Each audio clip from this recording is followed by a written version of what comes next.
fascinating that you just mentioned that, because the story that I prepared has a lot to do with giving to others, and how the schus, how the privilege of giving to others and doing for others ultimately results in good things for us, a privilege for us. So I want to tell two stories tonight. The first story takes us back to the 19th century, mid-19th century, and the second story takes place at the end of the 20th century.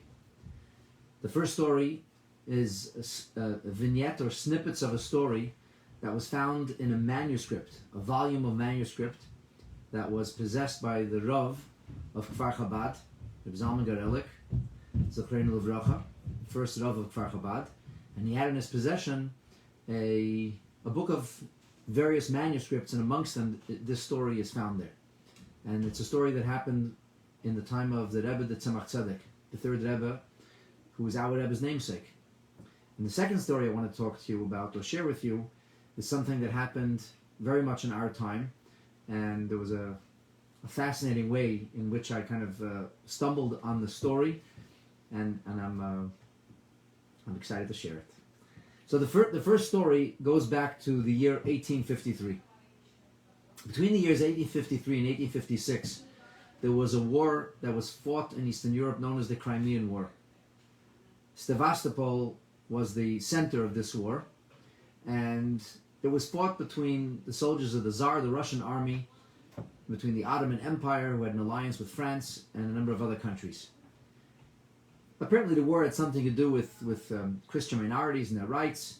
It was kind of a clash between the Christian world and the Muslim world of the day, meaning what they called then Palestine, Eretz Yisrael, was under Ottoman control, and the bitter enemy of the Tsar, who represented the Christian minorities in Israel, was the Russian imperial government, or the Tsar, and the Sultan in Turkey, in Constantinople, was representing the Muslim majority that was living in Eretz Yisrael at the time. As I mentioned, as many of you know, until World War I, it was called Palestine, and it was an Ottoman satellite. So the story is that in this manuscript, the teller of the story says that he happened to be in Sevastopol in 1853 on some business.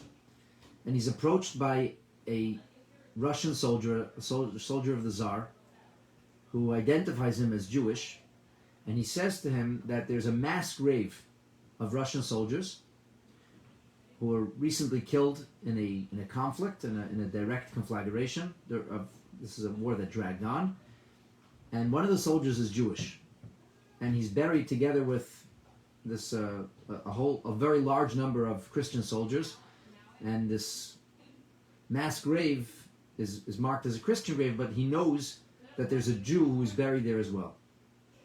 And he gives him the numbers, his dog tag numbers, and he tells him what he looks like.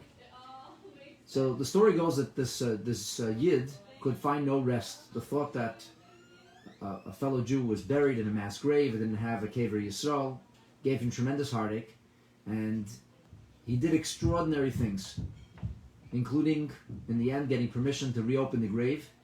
And he found the Jewish soldier, and he identified his dog tags, and he exhumed him, and he personally oversaw that this person should come to Kever Yisrael.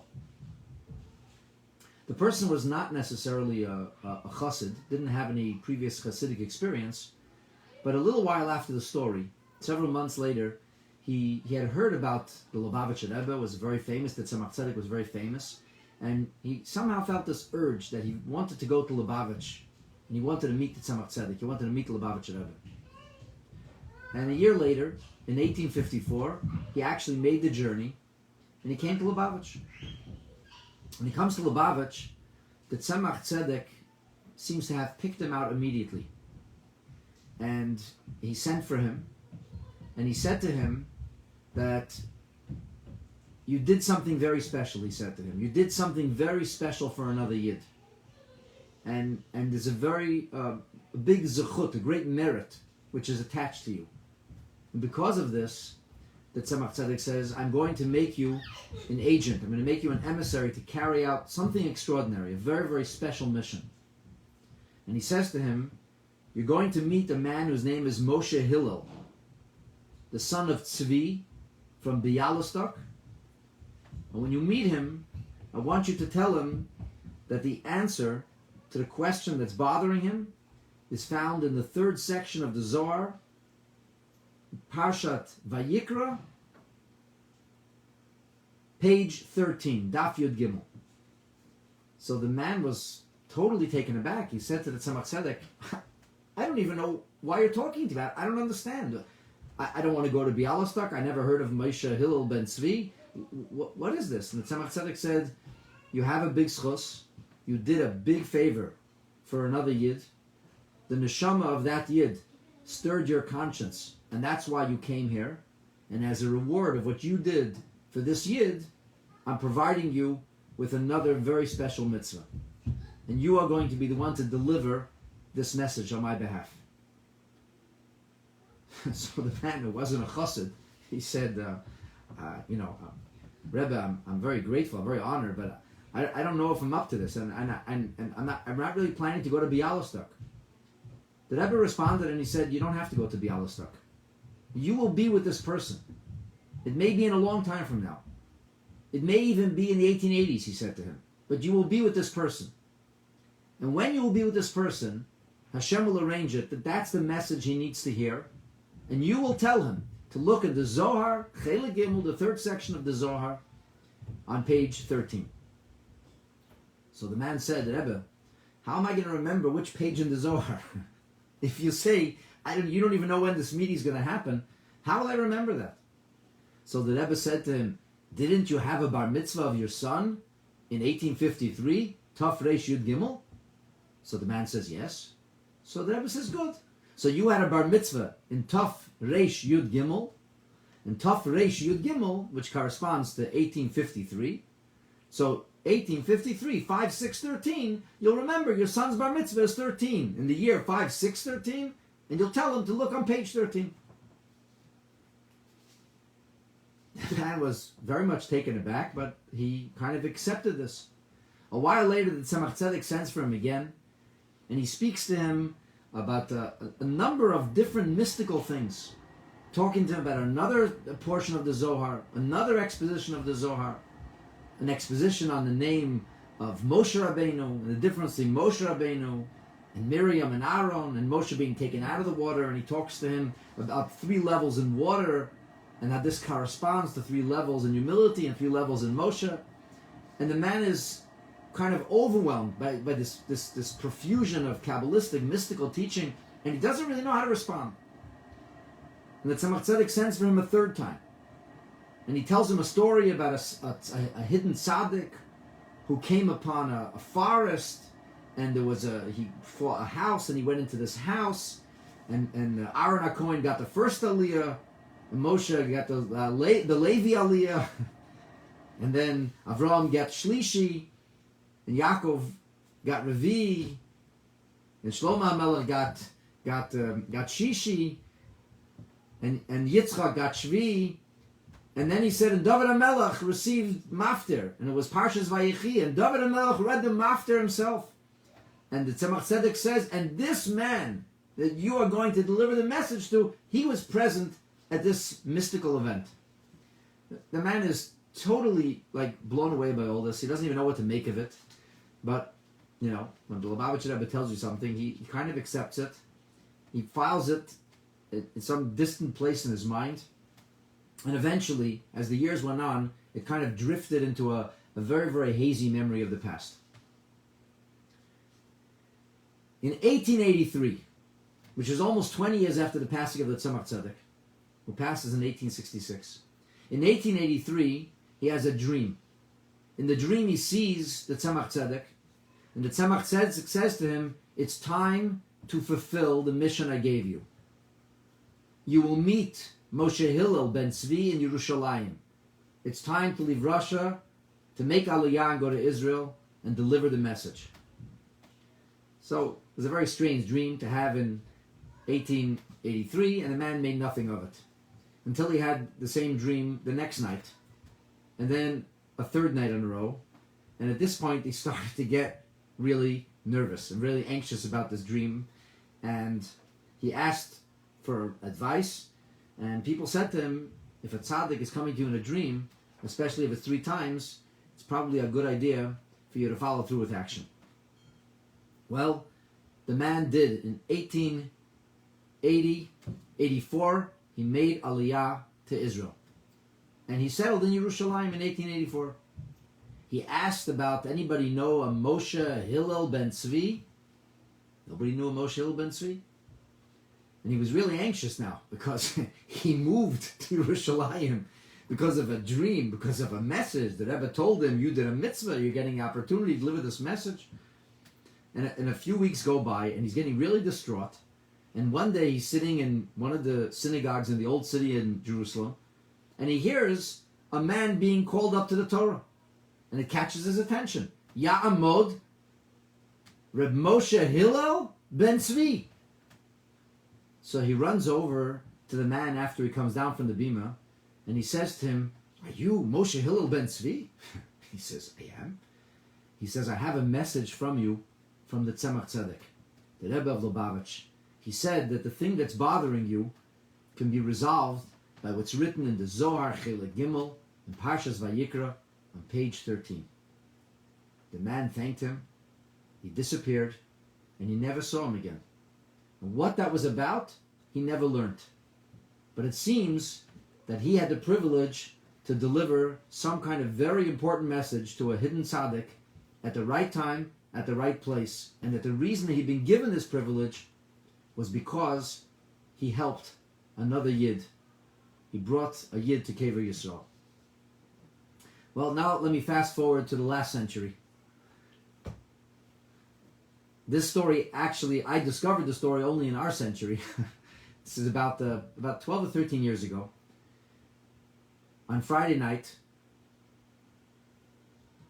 I'll tell you exactly when it was. It was summer, early summer about 2011. Early summer 2011. I noticed 2 people in shul Friday night who I don't usually see there. Now, we don't get a big crowd on Friday night, so I usually pick out a newcomer even if he's there in the most crowded of times, but certainly on Friday night it was very obvious that these people had never been to shul before. So, of course, as it used to be before COVID days, I went over, I gave them a warm handshake, I welcomed them to our shul, and after davening, I went over and I asked them if they had where to be. So we talked. They said yes. They thanked me very much. I said yes, we have where to be for Friday night dinner. And they said that they were part of something called, I think it's called Order of David. This is almost like a Jewish version of the Freemasons, and that there were annual meetings that were held for this Order of David, and that this year the annual meeting is being held in Toronto. I said, oh, that's interesting. I said, where are you from? So one man identifies himself. He says his name was Solomon, his last name. He said he's from Atlanta, Georgia. And the other fellow tells me he's from Florida, from Boca Raton. His name is Eyal Cohen. I said, oh, okay. Nice to meet you, gentlemen. I said, so where are you staying? He said, oh, there's some people in your shul, Jonathan and Renee Golden. I said, yeah, I know Jonathan and Renee. So he says, Renee's sister lives near us in Boca, or something like that. So somehow they have a connection because they know Renee's sister and they're coming to Toronto. And he says, and I wanted to be able to walk to shul. I go to shul every Shabbos, and I was in a very severe accident. It's hard for me to walk long distances, so I needed to find a place where I could stay. All right, very nice. Nice to meet you, gentlemen. Are you coming back tomorrow? They said, we hope to be back tomorrow. I said, that's great. Very nice. And the next day, true to their word, they come back to shul. And they had a very nice time. They enjoyed our shul and the warmth, and they found it very inspirational. And after the Kiddush, I said to them, do you have where to be for Shabbos afternoon lunch? Because I didn't think that their hosts were having a Shabbos afternoon lunch. And they said, actually, we don't have where to be. I said, you're welcome to join me in my house. I said, we had Kiddush here in shul. I have cholent, you're welcome to come home to my house. So they look at each other. And they said, okay, that's nice. Fine, we'll come. All right, so we sit down in my house and we wash for Hamotzi, and we start the meal. And Eyal looks at this fellow Solomon, and Solomon looks at Eyal. And he says, should we tell him? Should we tell him? I'm like, all right, guys, if you wanted to make me curious, you definitely did a good job. I'm like, I don't think I have a choice now. Eyal says, I don't know. And Mr. Solomon says, no, yeah, tell him. He says, okay. All right, I'm going to tell you. I said, okay, tell me. So he says to me, I have an amazing Rebbe story. I don't tell it to anybody. I usually don't tell it, but you seem like a nice guy, and I really enjoyed your sermon. I had a nice time in Shul. I want to tell you the story. I said, okay, tell me the story. So he says to me, he says, you don't know who we are, but I was involved in the Israeli army and, security. I did some high-ranking stuff that I don't really talk about. And he said, after I retired from the army, I was working for El Al.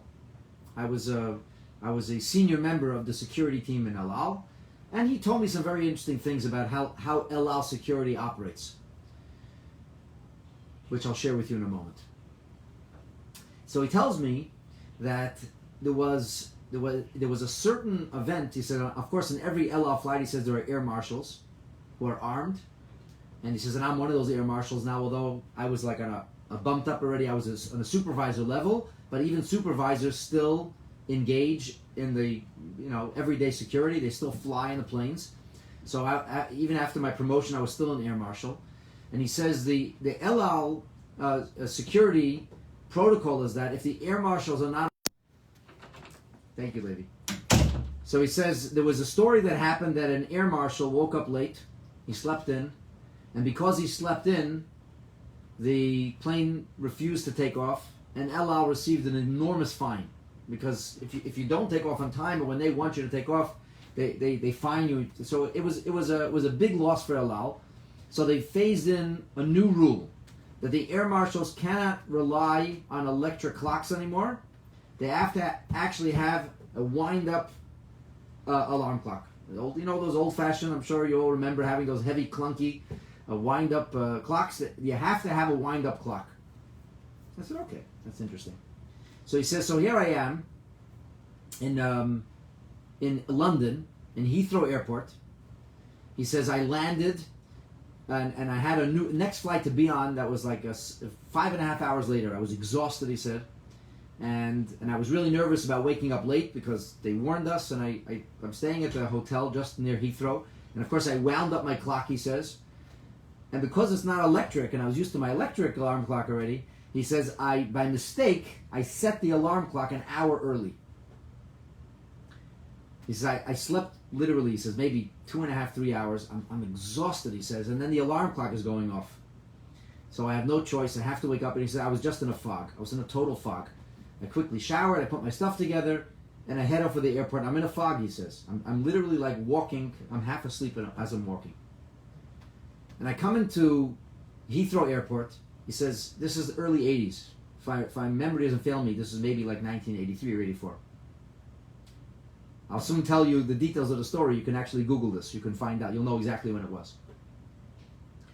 So he says, I'm going through security, and I'm noticing that there's two women there who are in charge of security, and they're busy chatting, and the stuff's going through, like the X-ray, and they're not even looking at the screen. He said they're busy talking and joking, and nobody's looking at the screen. He said I saw. He says usually they would stop me, open my bag, take out my alarm clock, and look suspicious. It's this big clunky metal thing, and it has like a mechanism inside it, a spring. He said nobody asked me. They didn't ask me to look for the clock. So he says in my fog, I made a mental note to myself that we have to recheck all the bags. We have to pull all the bags out, and we cannot take off until we recheck every single bag on this El Al flight, because the Heathrow security this morning is worthless. I make this mental note. He says, I come to the gate. I go running over to whoever's in charge of the flight. I said, listen. They go, why are you here so early? And then that's when he realizes that he woke up an hour early. He said, you know what? It's good I'm here early, because I noticed that security is not paying attention. We have to take everything off. We have to break up every suitcase. We cannot put a single suitcase on until we re-X-ray and check every one by hand. And because he's a supervisor, they have to listen to him. And they're like, you're being silly. This is ridiculous. We're going to check every single one. He says, we're not taking off. I can't. I'm responsible for security. We're not taking off until we check everyone. Now, he tells me something interesting. He says, El Al does not have any prearranged seating. I don't know if that's still the case. They don't have prearranged seating. Why? He says, because when you come to an El Al flight, somebody interviews you. He said they ask you all kind of funny questions. You don't pay much attention, but they're watching you very, very carefully. And he says, every passenger on the El Al flight is graded. Either you are no issue, that's you get an A, that's number one. Number two, something is wrong here. You're lying to somebody about something. You're not really suspicious. Maybe you're running away from your wife or girlfriend. I don't know what it is. Something's off. This guy is up to some kind of no good in the business, but we're not really suspicious. And then he says, there's class 3, the people we worry about. And he says, once we divided everybody into classes, he says, the air marshal sits next to the people who are labeled number 3. And he watches him the whole flight. I go, that's pretty interesting. It's a good reason to fly El Al. He says, this is how it is in El Al flights. So he says, we're grading and we're looking through the names. I'm sitting with my security team, with the air marshals. And there's a woman, an Irish woman. Something's not adding up in her story. Now here's the really funny part. You guys know I have a penchant for funny facts. Like I store strange facts. I don't know why I remember certain things. So I look at him and I say, Anne-Marie Murphy? And the guy's jaw hits the ground. He says, how do you know her name? I said, I don't know. Is that the story with Anne-Marie Murphy? Now, why do I know the story of Anne-Marie Murphy? I know the story because I remember reading a Wall Street Journal article right after 9/11 where Bret Stephens argued that all airlines now have to adopt the mechanism and the security protocol of El Al because, and I remember the words he wrote, thanks to a sharp-eyed El Al security agent, Anne-Marie Murphy's bomb was discovered. Well, that's what Bret Stephens thinks, but now I'm about to hear the real story. He's like, how do you know her name? I'm sorry, I just remember reading this article and it stuck in my head. He was like flipped out from that. So he tells me, Anne-Marie Murphy is an Irish girl. She's pregnant. She says she's married to a Palestinian Arab and she's flying to Israel. We ask her where she's staying, and she's staying at the Jerusalem Hilton. But he says, but there is no Hilton in Jerusalem. Or maybe it was the Sheraton. She said the name of a famous hotel, but there was no such hotel in Jerusalem. And she didn't have any money on her. So he said, you're flying to Israel.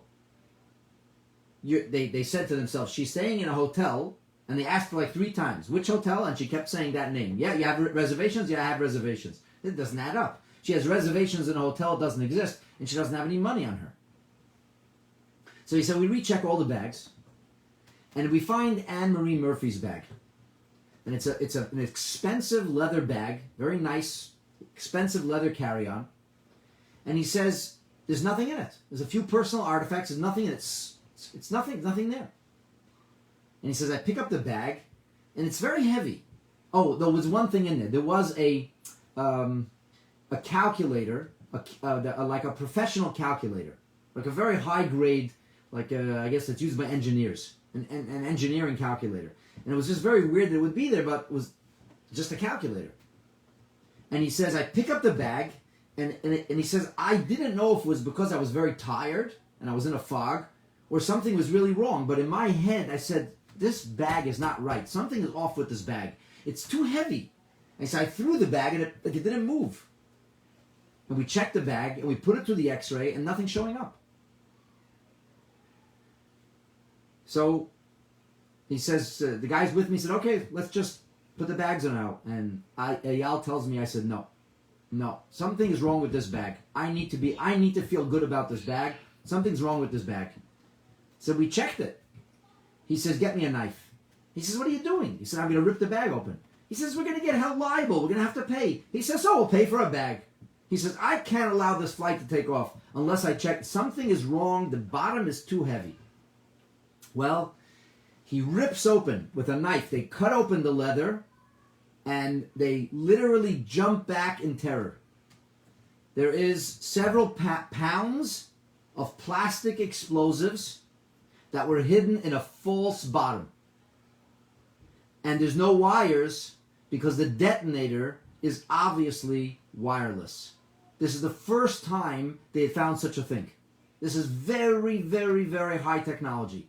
Plastic explosives, and there's a wireless detonator. This is 1983. It turns out, by the way, this bomb was manufactured by the Syrian Secret Service. The Syrian government actually manufactured this bomb. The bomb was built in piecemeal in the Syrian embassy in London, and the Syrian embassy smuggled it in a diplomatic pouch to this fellow. The pieces were smuggled in diplomatic pouches. The Syrian government was directly responsible. Well, in Eyal's words, all hell broke loose. Scotland Yard is called. He says you can't even imagine. Bells are ringing. The whole airport goes into lockdown. Everything goes crazy. And of course, they immediately arrest Anne-Marie Murphy and her boyfriend, who dropped her off. They're looking for him. Somehow he gets tipped off that something happened with Anne-Marie Murphy, and he goes into the Syrian embassy, and he's being protected by the Syrian embassy. In the meantime, he says, the flight can't take off. Forget about it, he says. The Scotland Yard is looking for him for questioning. He says, the last thing I wanted to do was be questioned. They're going to find things out. So I don't remember the exact details, but somehow Eyal Cohn disappears. The bottom line is they smuggle him onto the plane. Somehow he gets onto the plane, and the plane does eventually take off for Israel a full 12 hours later. A full 12 hours later. Now Eyal told me that he heard what I'm going to tell you now from Shimon Peres. He said Shimon Peres at the time occupied a senior position in the Israeli government, and he said to him, because he was like rewarded or recognized by the government of Israel, that if that bomb was designed to go off over Greece, which is the highest altitude, there were over 300 people on the plane, and there would have been no survivors. And he said Israel would have been forced to declare war on Syria, because this would be an act of war.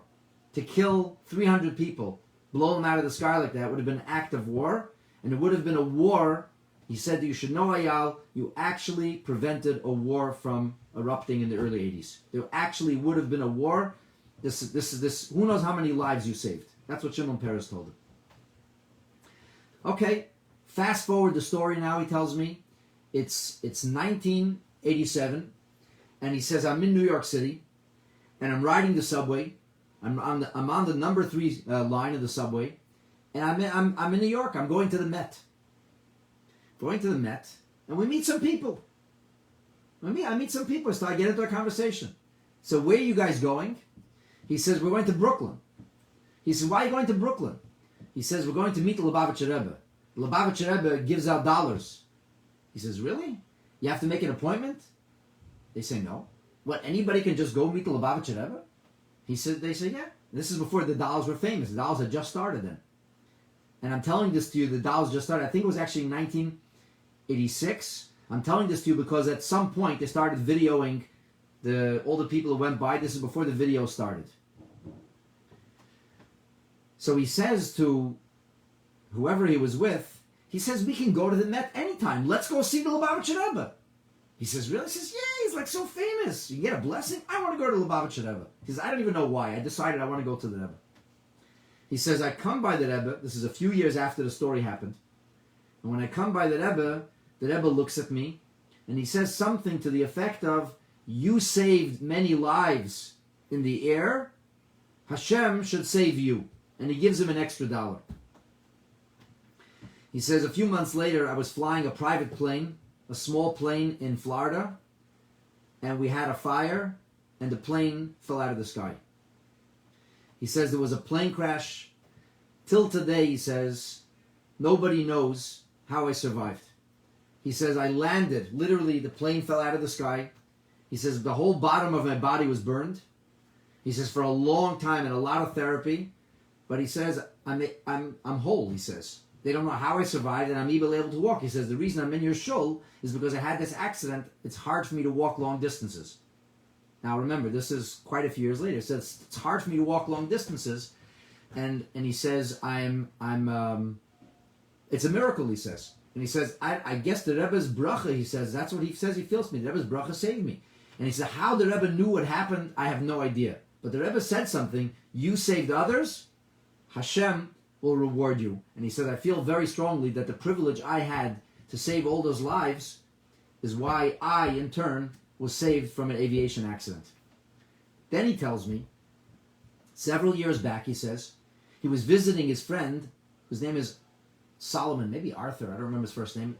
He's visiting his friend in Charlotte. His friend lives in Charlotte.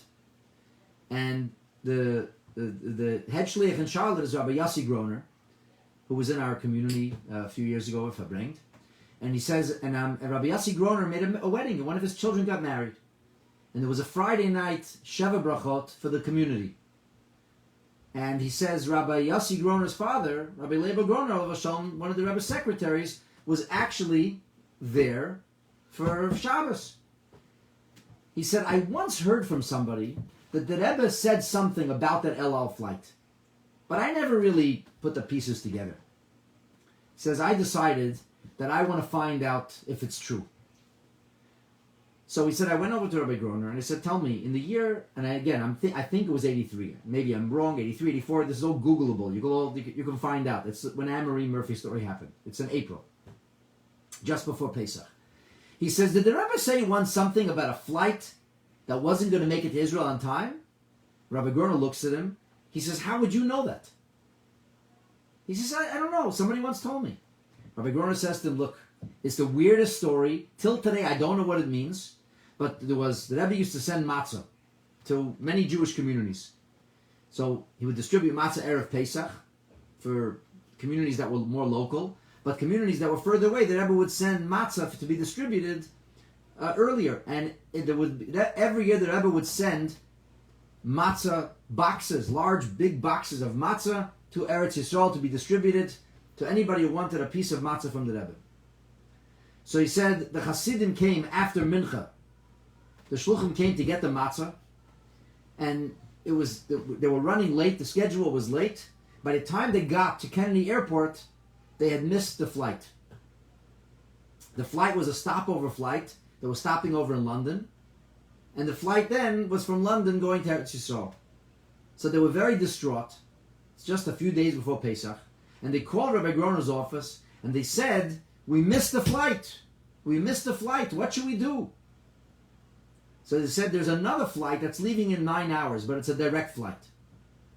So Rabbi Groner went into the Rebbe's office, and the Rebbe was in the midst of doing something. He looked up, and he gave him this information, and the Rebbe said, the second flight will get there before the first flight anyway. Let them take the second flight.